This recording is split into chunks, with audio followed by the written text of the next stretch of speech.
Hey everyone, Scott Menzel with Awards Buzz. I'm here at CinemaCon 2025. Today I am going to recap day one of CinemaCon, and I'm going to talk specifically about the Sony Pictures panel. So to start things off, there was a teaser video, I guess you can call it, with Jack Black and Paul Rudd for Anaconda. After that, we went into 28 years later, which there was a new trailer, which I thought looked pretty good. It looked a lot better than the trailer that they currently have in theaters. Got me a little bit more excited about the film. Then they brought out Nina DaCosta to talk about 28 years later, The Bone Temple, which she said is a little bit of a mix between Danny Boyle's vision and her vision. So I'm excited to see what that's going to entail. Not really much details were revealed about that.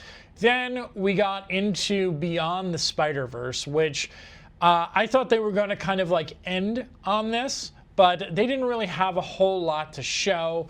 Phil Lord and two of the filmmakers came out. They talked a little bit about the movie, said they were going to up the game, keep, reinventing the animation. Looked really cool. I think we've come to expect this level of quality from, just Lord and Miller in general. But this franchise is, you're expecting it to one-up itself every time they put out a new movie. It sounds really promising. The footage, like I said, rather brief, but I was into it.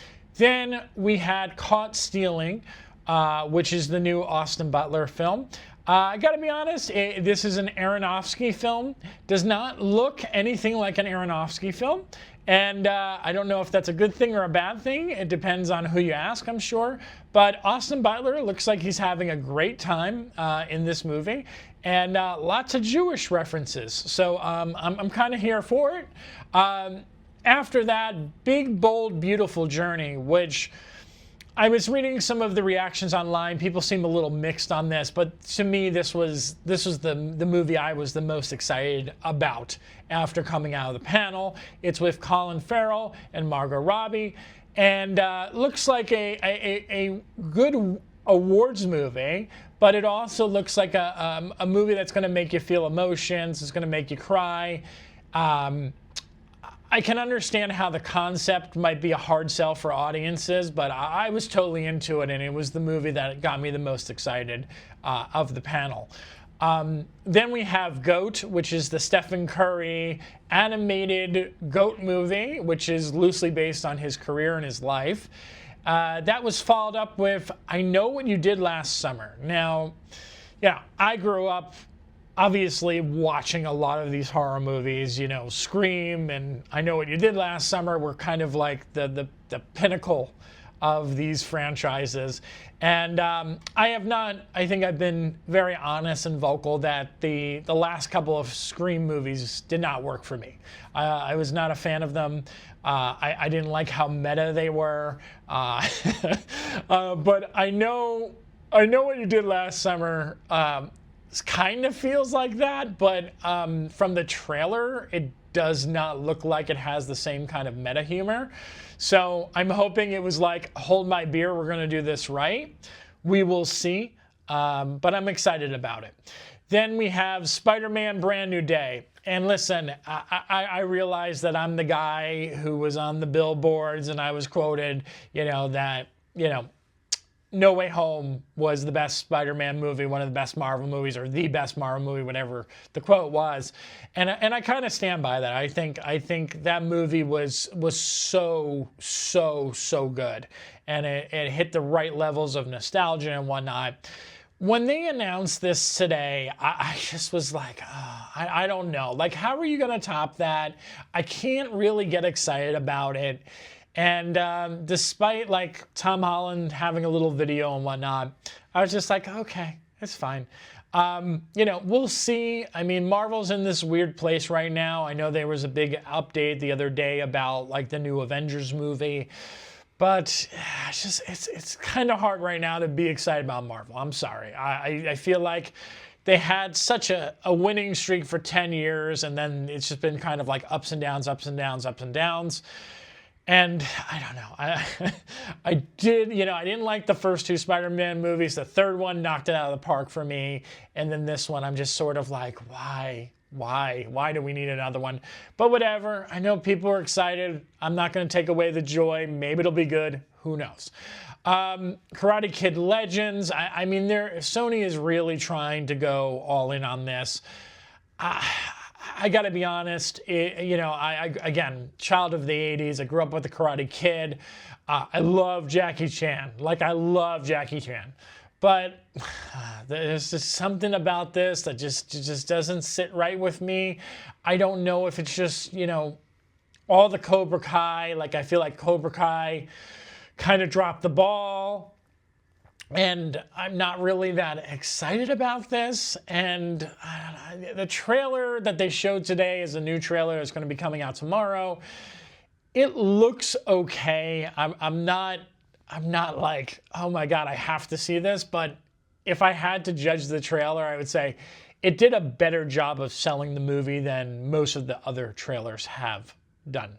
So I don't know. I'm indifferent towards it, but I'll probably see it. Oh, who am I kidding? I'm going to see it. And then lastly, I think this was kind of like the big surprise of everything, and that is the Beatles. So Sam Mendes took the stage. They were teasing about this. They came out and they're like, we have like our Avatar moment here. And they mentioned a Beatles movie. And then they said, no, we're not just doing one Beatles movie. We're doing 4 Beatles movie. And very interesting strategy. They didn't really talk about it. They're all coming out in April of, I think it was 2028. And it's going to be a year of filming for the movie. And it's got the, if I ever saw a film Twitter cast list, I think they nailed it perfectly. Paul Mescal as Paul McCartney. Joseph Quinn as George Harrison, Barry Keoghan as Ringo Starr, and Harris Dickinson as John Lennon. I like all these actors. I think they're all going to do great things with this movie. And Sam Mendes is a director who, he's a very interesting director. I have kind of like this love-hate relationship with his films. There's been so many movies of his, like 1917, of course, American Beauty, that I absolutely adore. And then he's had some other kind of like, not too great movies. But they're really, this is a bold swing, especially after the whole Horizon, fiasco with Kevin Costner going on at Warner Brothers, with him wanting to do 4 movies. They made 2 of them. The first one was a box office failure. I guess this is kind of like a big investment. Then again, it's also, it's the biggest rock band in the world. So I'm sure people are going to see this movie. They're going to be very excited about it. I just hope that it's worth the gamble, because we need more like risks like this. Overall, though, I have to say that the Sony Pictures panel was like, kind of like one of those things that I walked away from kind of going like, all right, a lot of IPs. They announced something like there's going to be a Jumanji 3, there's going to be a reboot of Resident Evil. Like, there was a bunch of other like things thrown in there. There's going to be 3 theatrical anime movies that were also mentioned during the panel. There was a lot there. Like, they threw in a lot of stuff. But there was something about it that just didn't feel that exciting as a whole. Like, I kind of walked away from that panel kind of like, okay, there's some things to look forward to, but it didn't like have like the knock my socks off moment. Like, I didn't have a single knock my socks off moment. And I know like certain people are obviously going to be very, very excited about the Beatles movie. And I think, like I said, between the Big, Bold, Beautiful Journey and the Beatles movie, the movies, those are the ones that I'm most excited for of the lineup. Of course, Beyond the Spider-Verse. I mean, I loved the last 2, and I can't wait to see what they do with the third one to finish this out.